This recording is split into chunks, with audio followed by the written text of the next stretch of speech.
Thank you for stopping by, guys. My name is Mario. This is Builder for Mario, where we bring positive energy to all projects. In this video, I'll be showing you guys how to mix and pour epoxy resin. This video is going to be specifically for beginners. So I'll be showing you how to mix the resin, add colorants such as mica powders and alcohol ink, and how to pour the resin and get rid of the bubbles as well. I typically use epoxy resin for my wooden art. Here's a few examples of how I utilize the resin in my art. If you're interested in seeing how to apply the resin such as that, leave a comment down below and I will make a video for you. But again, this is the basics for beginners, so let's get right into it. So let's start with everything that you will need for this specific demonstration. I'll be showing you how to pour for a resin coaster. Okay, these molds, you can get them from Amazon. That's where I got them. Everything here, I will have a link below in the description to where you can find them. Okay, there's different brands for almost everything you see on this table, but again, I'll just link you to what I have or something I recommend. Okay, so for any project, when it comes to epoxy resin, you're going to start with your PPE. You'll need gloves. This is latex gloves. Of course, if you're allergic to latex, there's other types of disposable gloves. So I'll just say get your gloves. You always get packs of 100. You will be running through them very often, so you'll definitely need that at hand. Get a respirator, of course, your molds. If you're using wood, then of course, have your material prepped and ready. I have this microfiber cloth here because again, just for this project, it's going to be a mold. So I wash my mold and then I wipe down with a microfiber cloth. I go through each crevice to make sure there's no moisture. I just check it afterwards to just make sure there's nothing there because it could affect the resin. Once that's good, have your colorants. This is pigment powder from Black Diamond. Again, you can get it in the description below. There's a lot of different brands. They offer a variety of colors. I love the colors that's out there. And this is why I love mixing resin. I love using the colorants. Black Diamond have sample bags, so you can get a whole set, a decent amount. Nonetheless, in this project, I'll be using this color. It will be blue-green, and that will be for one coaster. The other coaster will be alcohol ink. Since I'm using blue-green for the mica powder, I'll be doing the same two colors, mixing it into the other coaster. Okay, just to show you guys an example, this is something that I've done some years ago. As you see here, not sure if it's, yes, you can see it right here. This is how it normally was, and then over time, resin do yellow. Some brands are better than others, so that's just some research you might have to do when choosing your resin brand. Some turn yellow faster than others over time, some probably don't, but I want to say almost all of them tint at some point. You can play around with the resin, just like how you see this little splashes in between the clear, and I just put some vinyl on top of this. Okay, that was just an example. You'll need your measuring cups. This is just measuring cup I get because I always go by the ounces. In this project, it will be 4 ounces per coaster, and I'll show you guys how to measure for your resin as well. You'll need to know the measurements, but we'll get there. This will be 4 ounces per coaster, so I'll be doing 8 ounces. Okay, so I have these measuring cups and mixing sticks. These cups, I'll just be using it to pour 4 ounces out into one of them, so I can use it and mix the colors into this cup and then pour it into the mold. And lastly, of course, you'll need your resin. In this video, I'll just be using specifically Art and Glow resin. Their ratio is 1:1, so when mixing, you'll need whatever amount of ounces you need for your project. You'll need half resin and half hardener. Different brands require different ratios. Again, this is 1:1. It will say it on the bottle. I normally mix this for 4 minutes and it works perfectly. And then of course you could screenshot this and just read the instructions for every brand that you use. Again, some go by 2:1, but in this one it will be 1:1. Okay, now that you have all the materials that you need, let's get on to how to calculate how much resin you need for any project. Okay, so when it comes to calculating your resin for any project, you will need to calculate for the volume of the space that you'll be coating and filling in with resin. Okay, so for this, you'll need your either ruler or a measuring tape. You measure the length, the width, and then the height. Okay, so this is roughly 4 inches. Now I'm going to be doing it like this, just follow. I know it's a little bit over 4 inches, but I'm going to call it 4 inches and I'll show you why. 4 and 4, turn it over by 4. Now look here, this depth, it varies. Okay, so this section is deeper than this surface right here. So I'm just gonna go measure here. Since that's blocking, it's 1/2 inch, right? So I'm gonna do that measurement. So 4 by 4 by 0.5 will be 8, and that is your volume in cubic inches. Now you got to convert that into ounces. How you do that is dividing that number by 1.805. Now, once you divide it by 1.805, that will give you the ounces you need for your project. Okay, there's multiple resin calculators that's out there that you can use. You can just type in resin calculator on Google, it will come up and you can enter your measurements. You can also put this formula into an Excel sheet where you just have to enter your length, width, height divided by the 1.805, and it will populate your ounces. I also have a link down below to my own resin calculator on my website that you can bookmark. So anytime you're doing a project, you just open that up, put in your information, and it'll give you the ounces. Okay, so that's how you calculate the ounces for any project that you have. If you have a rectangular surface, again, same thing applies. Length, width, the height. Well, sorry, the height for, if you was to just do a coat, typically it's 1/8 of an inch, which is 0.125. But that would just give you the coating for like probably a flood coat or just any surface that you will be pouring onto. Okay, and of course, if it's more than that, you put in the measurements accordingly. So let's move on to the next. We know that this comes out to 4.4, but I've done this multiple times. It will just be 4 ounces per coaster. That will cover one, so I'll need 8 ounces total to pour these two. Now let's move on to getting the resin poured and mixed. Disclaimer, I know I said I was showing you everything that you need for the project. I did miss a few things, which is a plastic drop cloth. You can get this from Home Depot, Lowe's, you know, one of the big box stores, Amazon, but get some plastic. Resin does not stick to it. You are very likely to make a mess. So please get something protective over whatever surface you're pouring on, because once the resin gets on, something that it sticks to is gonna be, I mean, you're able to take it off, but it's gonna be a little bit difficult taking it off. You can mess up your surface. Potentially. Again, it could be taken off, but that's a little bit of headache. So get some plastic covering and you'll be good. The resin peels right off after it's cured. Okay, so I always have that over my surface. You need a level, and I want to bring this up now before you get too far into the project, into, you know, the mixing and everything, and you forget it. You always need to make sure that your surface is leveled, okay? Or else the resin will cure lopsided. Resin is a self-leveling product, so make sure your surface that you're using is leveled before you start your project, okay? And that's sometimes easy to forget, so do that first. And lastly, you will need a torch, which is what I normally use to pop the bubbles on my projects. You can also use, I forgot the name of it, but it's a liquid that you can apply to get rid of the bubbles. I'll have the name right here. It just escaped my mind right now. But again, I use a torch. I am very careful when it comes to the silicone because it can melt the silicone or melt it into the resin. So just be mindful of that as well. Let's move forward into the pouring. So I'll be pouring exactly to 4 ounces with my resin. I'll be pouring my resin first, and then I'll go up to exactly 8 ounces pouring the hardener over the resin. Okay, some resins are not forgiving, some are, and what I mean by forgiving, you need to be almost exact on the measurements. Okay, sometimes again, some are forgiving, but you'll see as you use different brands, because your resin will either cure soft or cure very fast, and that's an imbalance of a lot of resin. I mean, more resin than hardener or more hardener than resin. So again, just try to be as precise as possible when doing your pours. Okay, so let's go down here to see how precise I am with my pour. Let's get to pouring the resin. Make sure to clean out your cup before you start.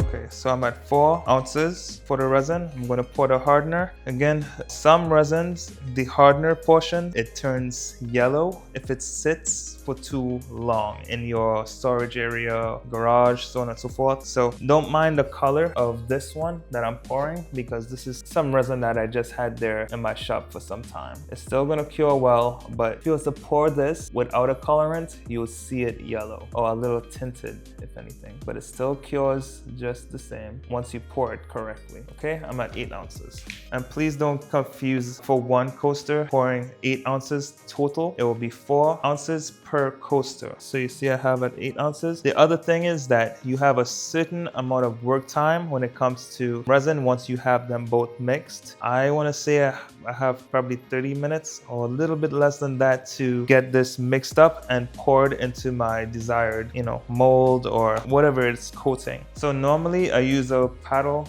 this paddle, with my drill to mix my resin, but not everyone have a drill, could be costly. So I'm just gonna be using my palette stick to mix this, and I'll be mixing it for 4 minutes. It's gonna be just the same as if I was to use the drill, but probably a little bit less taxing on my hands. So when you're mixing, make sure that you're not splashing all over where there's no resin, because if you think about it, the resin will be sticking to the side of your cup, and that's resin that's needed to be mixed into this to keep it evenly balanced. If you end up doing that and splashing it by mistake, just scrape it, and then get it back inside of here, if that makes sense. If you happen to go ahead and use a paddle with screw gun, make sure to keep your paddle down in the resin. Don't bring it up and keep the drill going and spilling all over the cup. So I'm just gonna mix this for 4 minutes. Okay, so that 4 minutes is up. As you can see here, it's a lot of bubbles and stuff in between. It's a lot of bubbles, but that would work itself out, okay? The bubbles will rise to the top, and we'll use a torch to pop them. As mentioned, I don't have much of a work time, probably 30 minutes or a little bit less than that. And also it does depend on the temperature in the room as well. I would say keep the temperature around 73 degrees to get the best amount of working time, if anything. Sometimes if you have it too cold, it would take very long to cure. But nonetheless, I would just still say don't come back until 24 hours to do anything with the resin. But okay, since I have little working time, I have to talk a little bit less. But I don't think that's gonna happen. So again, I have 8 ounces in here. I have these cups to separate them so I can do my colors individually. I'm just gonna pour 4 ounces into this cup. How will I know that there's 4 ounces here? Well, you guessed it. I'll keep looking to make sure I have 4 ounces left in this cup. Also, if you're gonna use cups like this or any cup of the sort, what you can do is use another measuring cup, pour water into it at the 4 ounces, then pour that water into another empty cup. Make your mark at the 4 ounces of water, and then that's how you would know. Once you pour in the resin into the cup, of course, pour the water, clean it, make sure it's dry. Pour the resin into the cup at that 4 ounce mark, or any ounce mark that you're trying to pour, okay? Just a little tip, which is something I should have done because now I'm gonna be pouring, checking, but trying to save you guys some time. Okay, we're at 4 ounces. So now I have my molds right here. I'm not ready for it yet. Now is for me to get my colorants and get it mixed in. So I'm gonna set this one aside. I'm gonna use this with the alcohol ink, and I'm gonna use this one with the blue-green color. Now, you can also use more colors, of course. You can play around with it. Matter of fact, let's have some fun. I'm gonna use another color. I'm gonna pour some of this into this cup, separate it, probably do half-half. I'm just gonna do an interesting color. This one is Imperial Pink, reddish, just because I have more of these palette sticks because I'm going to use it to take out some powder from here. When you open these packs, open it away from all your resin because it could pop into the air and then fall into your resin. You don't want that if it's not for the rightful cup that it's supposed to get into. Now, when you're using this, I know the package will tell you how much to use per ounces of resin, but if I'm being honest with you, I don't necessarily measure per se. I go by how it looks when I put the powder in. If you put a little bit of powder in the resin, it's going to be translucent, and if you put more, as you continue to put more powder in there, it will become more full. Okay, so let me just show you. Mixing. And don't have a set time to mix. Once all the powder is gone, then you're good. Okay, so look at this. Just a little bit is translucent on the palette. You can see that. You can still see some of the palette there. I'm not going to put too much. The coaster will look nice, a little bit translucent. Mix this up some more. Get rid of all of the powder. Make sure it's all mixed in. It's a nice color too. These mica powders, there's some colors that I haven't seen since I was very young, and I don't know, it just brings back a certain feeling. I really do love working with this. I love the colors that's offered, and also how it looks when you do mix it with epoxy. All right, so that's this. I'm going to set this aside. This cup, I'm going to use this one. And I also got these from Michaels. Michaels is a really great place to get your supplies, guys. I got a big box of these sticks. Amazon got it as well, as you know. Amazon got almost everything. Get all the sides and scrape the sides, okay? Because look, there's powder right there. Look at that. Look at that. I wish you guys could see it the way I do. Look at that. You see that? That's what's so beautiful. That's the effects that mica powder gives. Just pour some because I want a little bit more. I want to make it less translucent. Trying to be careful because I don't need too much. Sealing it as well makes the powder rise or poof into the air. So do those things, those actions away from your projects. A good amount of time has passed. So what I normally do is check to make sure this is not getting hot. Once it starts getting hot, then that's when it's starting to set. The chemicals are starting to work and your work time is decreasing. So that's when you have to hurry and get everything poured. So once it starts curing, it's already in the mold or the surface that you're applying it to. Look at this, beautiful. All right, so let's get this one out of the way. I'll place this here. So let's, you know, have a little fun. Let's pour this one like this. Since we're doing half, let's do half.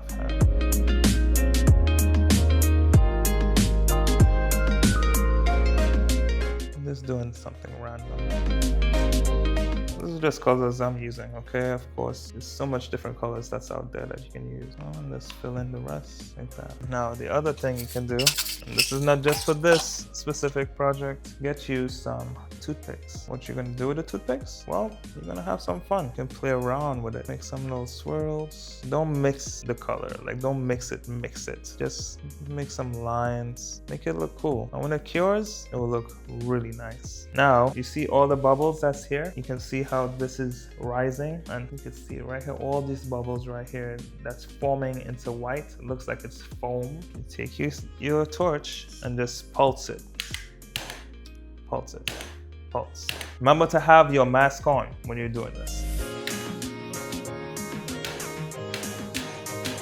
Pulse it, because if you pour it too much, you'll start to melt the silicone into your resin, and you don't want that, because when you're peeling it out, it'll be sticking to the project. So that's that. Beautiful. Just gently move this aside. This one is done. I'll continue playing around with it afterwards, like later on. Now, this is still good with time. It's not getting hot yet. Okay, so I'll just show you something that I do. You can pour your alcohol inks in here if you like, but again, I'm just going to show you the way I play around with this. Now, what you can do, you can start by playing just a little bit like this. You can pour that. It will all make sense. Thank you so much for your patience if you're still watching, guys. Well, I hope this is bringing you guys some value. If you're still listening, go ahead and leave a thumbs up on the video. And if this is of value to you, would you mind leaving me a subscribe to the channel? Okay, cool. This is almost out, but you can see it there. Now, check this out. I'm just gonna leave it clear, okay? I love doing this with clear resin because I can manipulate it as much as I need to, as much as I want, with different colors of the alcohol ink. So let's pour this and just watch once it contacts the ink. See that? Oh man, I really would love for you guys to try it. Let me try to get rid of the shadow. Okay, I'm just gonna fill this in. Now check this out. Let's do some drips. This is with the alcohol ink. Beautiful. Beautiful. Since I put some red in the other one, let's put some red in this one. Again, just to play around with it. I'm not gonna put too much. Okay, that's good. That's there. And again, as I mentioned, you can use toothpicks to make your designs. And this is something that fell in. So you can also use it to take things out of there. So check this out. This is why I really like the alcohol inks. It's just a really cool looking effect that it gives. Just gently move it around. Just play around with it. Just have some fun. If you want to release some stress, you know, come pour some resin, make a project. Just get creative. Look at that. Hopefully you see what I'm saying. Look at that. Look at this.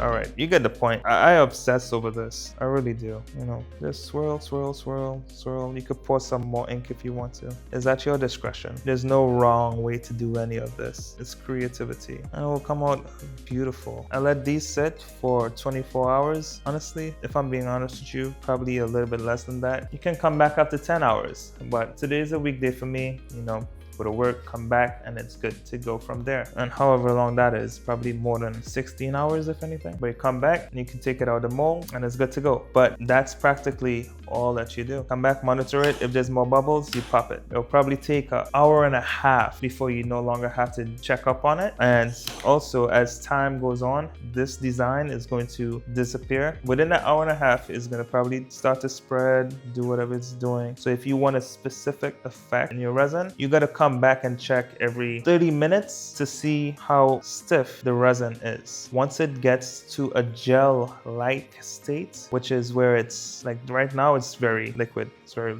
loose. Once it's hard to move, that's when you can design it. And the design will stay because when it's in that gel-like state, it's when it's almost cured, meaning almost hardened. So whatever you design you put in there is gonna stick. The resin is no longer gonna move and form and, you know, do whatever it's doing and stretch, and it's gonna stop. So right now, what I'm doing right now, when I come back, it's not gonna look like this. But if I was to do this an hour and a half, roughly, you know, the time varies depending on the temperature in the room and the resin brand that you're using. So I'll just continue to monitor it every 30 minutes. Once it gets to that state, I make my design, I walk away, and it stays just like that. So that's honestly all the basics for this, like a project like this. And that's how you mix resin, add colorants, and pour it, and also get rid of the bubbles. Of course, there's multiple ways to do it. This is just my method, so you can also find other videos on other methods on how to do this process. Okay, if you guys found value in this video, I hope you guys could leave a thumbs up on the video. It definitely does help my channel. And if you guys want to see more content like this, subscribe to the channel. I have different projects that I have posted for beginners, and also I'll be posting more with how to integrate resin into wooden projects. If you want to see the results for these coasters, I will be making a community post once they are cured. So if you want to see it, stick around. Subscribe to the channel. I definitely would love to see you guys again. If you guys feel as though I skipped any step, or if you have any questions still on the process, leave a comment down below, ask your questions. I will definitely get back to you. Okay, I look forward to them. I look forward to seeing you guys again. Continue to spread positive energy, and I'll see you guys on the next one, guys.